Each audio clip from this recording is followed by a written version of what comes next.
दोन नेत्यांशी आपण बोलणार आहोत. राष्ट्रवादी काँग्रेसचं मूळ असलेले एक नेते आत्ता जे शिवसेनेमध्ये कार्यरत आहेत, सचिन अहिर. सचिनजी, आपलं स्वागत या कार्यक्रमामध्ये. आणि पहिल्यापासून राष्ट्रवादी काँग्रेसचे प्रवक्ते नेते राहिलेले अंकुश काकडे हे देखील आपल्याबरोबर जोडले गेलेले आहेत. अंकुशजी, आपलं सुद्धा स्वागत या कार्यक्रमामध्ये. नमस्कार.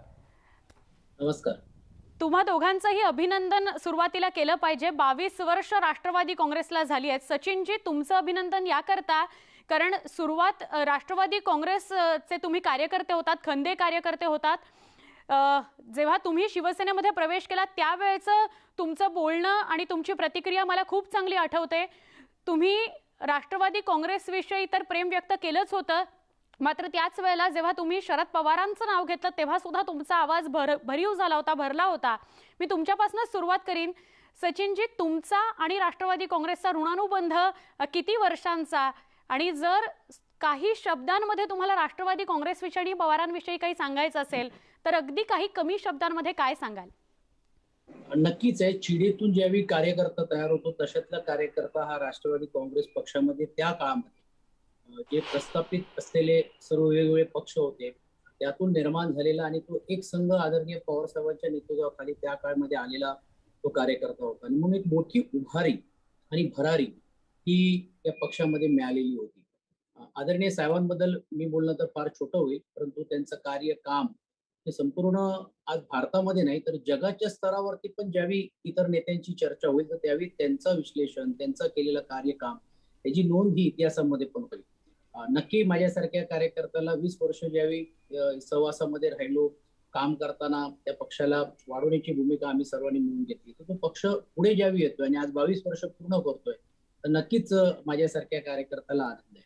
आणि आपण म्हटल्याप्रमाणे दूर दृष्टिकोनातून नेता ज्यावेळी समविचाराच्या लोकांना एकत्र आणू शकतो आणि समविचार नसला तरी देखील एक कॉमन मिनिमम प्रोग्राम वरती एकत्रित आणू शकतो, तो म्हणजे आदरणीय पवार साहेब आहे.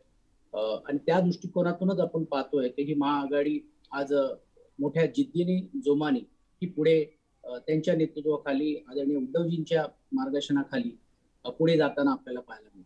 नक्की. सचिनजी, एका गोष्टीचं मात्र नक्की खुल्या मनानं कौतुक केलं पाहिजे की सतत आपण शिवसेना असो राष्ट्रवादी काँग्रेसमध्ये आपण कार्यरत होतात 20 वर्ष, तेव्हा सुद्धा सतत आपण स्वतःला वेगवेगळी पदं भूषवलेली असून सुद्धा कार्यकर्ताच म्हणत आलेला आहात. सर्वसामान्यांशी नाळ बांधून ठेवण्याकरता आपण किती स्वतःला सतत सजग ठेवता हे याचं द्योतक आहे असं मला वाटतं. सचिनजी, आपल्याशी संवाद साधते पण पहिली प्रतिक्रिया अंकुशजींकडनं घेते. अंकुशजी, आपला राजकारणातला प्रवास हा साधारण मी चुकत नसेल तर 1968 पासनचा कार्यकर्ता म्हणून तुम्ही सुरुवात तुमची झाली तेव्हापासनचा, आणि सगळ्यात आधी तर जनसंघाच्या मालतीबाई यांच्या विरोधात तुम्ही सुरुवात केलीत, निवडणूक लढलीत, त्याच्यानंतर 3दा तुम्ही नगरसेवक म्हणून जिंकलात, महापौरपद तुमच्याकडे होतं. तुमचा आणि राष्ट्रवादी काँग्रेसचा ऋणानुबंध किती जुना? तुम्ही तर सगळा प्रवास 22 वर्षांचा स्वतःच्या डोळ्यांनी पाहिला असेल राष्ट्रवादीचा.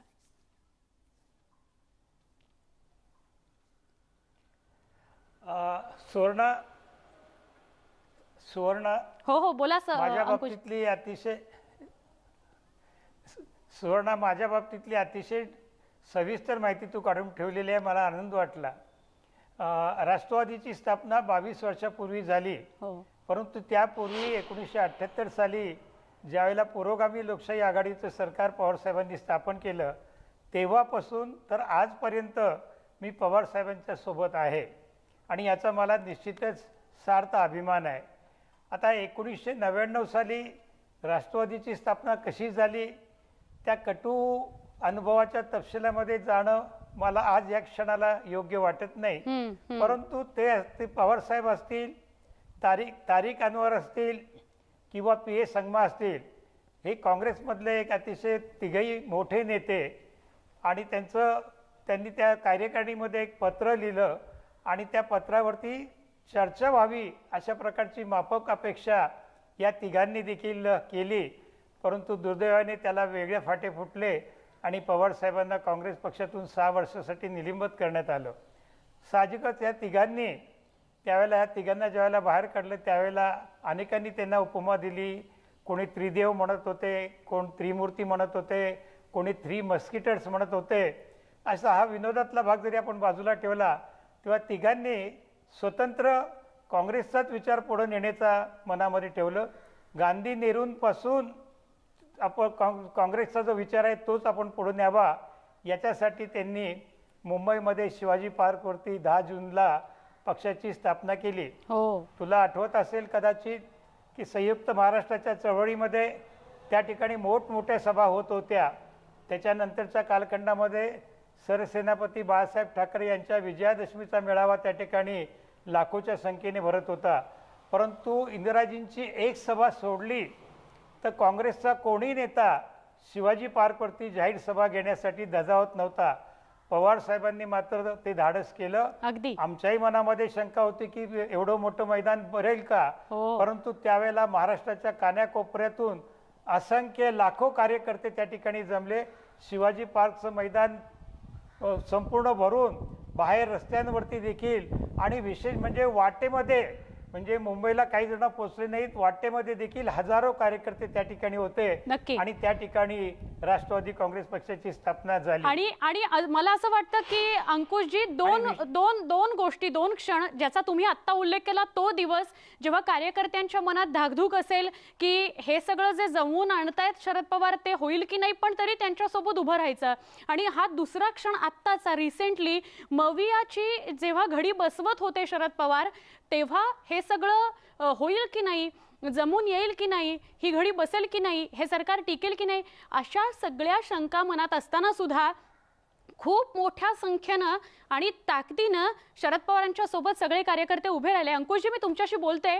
सचिनजी, 20 वर्षांचा तुमचा ऋणानुबंध राष्ट्रवादी काँग्रेससोबतचा आणि शरद पवारांसोबतचा, या 20 वर्षांमध्ये तुमच्याबरोबर पॉलिटिक्स झालं नसेल, तुम्हाला काही कटू अनुभव आले नसतील असं अजिबात नसेल, पण तरी सुद्धा अशी कुठली गोष्ट होती जिने राष्ट्रवादी काँग्रेसशी आणि शरद पवारांशी तुम्हाला इतक्या घट्टपणे बांधून ठेवलं होतं?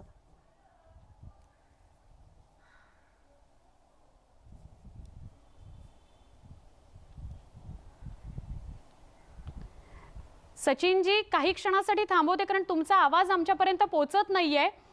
अंकुशजी, सचिनजी, एकदा बोलता, आवाज तुमचा पोहोचतोय का?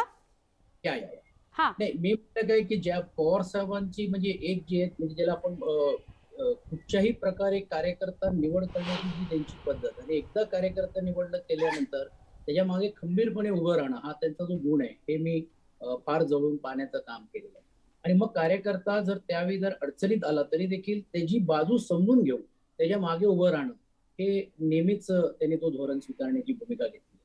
अनेक चांगले अनुभव, अनेक कटू अनुभव जरी असले तरी देखील पवार साहेबांनी एक गोष्ट नक्कीच ठेवली की मग कुठचाही खालचा कार्यकर्ता असेल, तो माझ्यासारखे असंख्य असे कार्यकर्ते त्या काळामध्ये असतील, त्याच्याशी तो जरी भेटत नसेल तर त्याच्याबरोबरचे संबंध आणि त्याची बांधिलकी ही शेवटपर्यंत जपून ठेवण्याचं काम केलं. म्हणून ज्यावेळी कधी ते दौऱ्यावर गेले तर ते कार्यकर्ता तो त्याला भेटत नसेल तर त्याला लगेच त्यांच्या नावाने हाक मारणं, हे त्यांच्यातला जो गुण होता, तो निवड फक्त गुण नाही तर त्याच्याबद्दलची बांधिलकी जी होती ती ते त्या माध्यमातून दिसायची.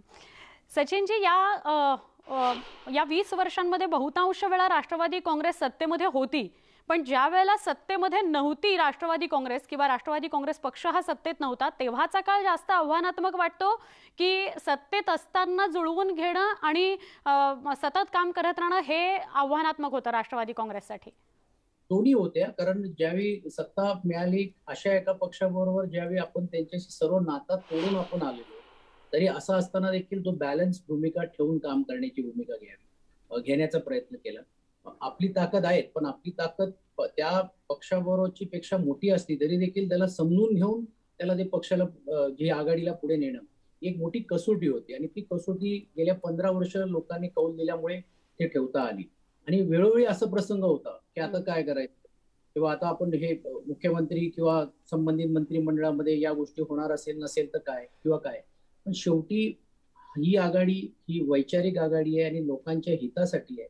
हा दूरदृष्टिकोन ठेवून जे 15 वर्ष सत्तामध्ये काम करून घेऊन लोकांपर्यंत पोहोचण्याचं काम जे पक्षाने त्या काळामध्ये केलं, ही नक्कीच कसोटीची बाजू होती. विरोधामध्ये असताना आपल्याला काही भूमिका विरोधक म्हणून घेऊन बोलावे लागतात किंवा मांडावे लागतात जनतेत. पण ते डिलिव्हर करण्याची भूमिका आपल्याला घेता येत नाही. हो. पण सत्तेमध्ये असताना आपण जे बोललो किंवा आपण जे वागलो किंवा आपण ज्या पुरोगामी महाराष्ट्राची जी आपण बाजू मांडतोय, सर्व समाजाला एकत्रित ठेवण्याची जी भूमिका करतोय, त्या प्रत्येक समाजापर्यंत आपण पोहोचतोय की नाही, तो समाज आपल्या बरोबर राहतोय की नाही राहतोय, ही कसोटी होती. आणि विशेषतः शेतकरी असेल, कामगार असेल किंवा सर्वसामान्याची बाजू घेऊन ज्यावेळी आपण भांडतो किंवा बोलतोय, तर ते निवळ फक्त बोलून होणार नाही, तर त्याला काहीतरी देणं पण आपलं भाग पडतो. हे त्या काळामध्ये बघण्याची भूमिका राष्ट्रवादी काँग्रेस पार्टीने त्यामध्ये घेण्याचं काम केलं. म्हणून मला असं वाटते तो एक मोठा कसोटीचा जी बाब होती. सत्तेमध्ये असलेली लोक, चेहरे हे आपल्याला जरी दिसत असेल, पण त्याच्या मागे ते काम करण्याची भूमिका, जी कसोटी करण्याची भूमिका, मग त्यामुळे काही असं वाद निर्माण झाला तरी देखील ते कसं वाद चव्हाट्यावरती न आणता सामंजस्यपणाने बसून कसं मार्ग काढता येईल किंवा पवार साहेबांचा मार्गदर्शन घेऊन कसं काम करता येईल, हे त्या काळामध्ये घेतलं. आणि म्हणून ती जो कोलिएशन गव्हर्नमेंट जो होता, ते केंद्रामध्ये अनेक वेळा सक्सेसफुल होऊ शकला नाही, ते राज्यामध्ये निश्चितपणे त्या काळामध्ये करण्याची भूमिका राष्ट्रवादी काँग्रेस पक्षाच्या माध्यमातून घेण्यात आलेली, हे नाकारता येणार. नक्कीच. शिवसेनेचे नेते सचिन अहिर आपल्या सोबत आहेत, अंकुश काकडे राष्ट्रवादी काँग्रेसचे नेते प्रवक्ते आपल्या सोबत आहेत, आणि काही वेळात राष्ट्रवादी काँग्रेसचे नेते हेमंत टकले सुद्धा आपल्याबरोबर जोडले जातील. सचिनजी, मी आपल्याला विनंती करेन, आपण असेच कार्यक्रमामध्ये आमच्यासोबत सहभागी राहा. आपण कार्यक्रम सोडून खरं तर आमच्या या चर्चेत सहभागी झाल्यात, त्याबद्दल सुरुवातीलाच आभार मानते, पण आमच्यासोबत असेच राहा. एक छोटासा ब्रेक घेऊया. ब्रेकची वेळ झाली आहे. 22 वर्षांची एनसीपी या कार्यक्रमामध्ये काही क्षणात पुन्हा भेटूया.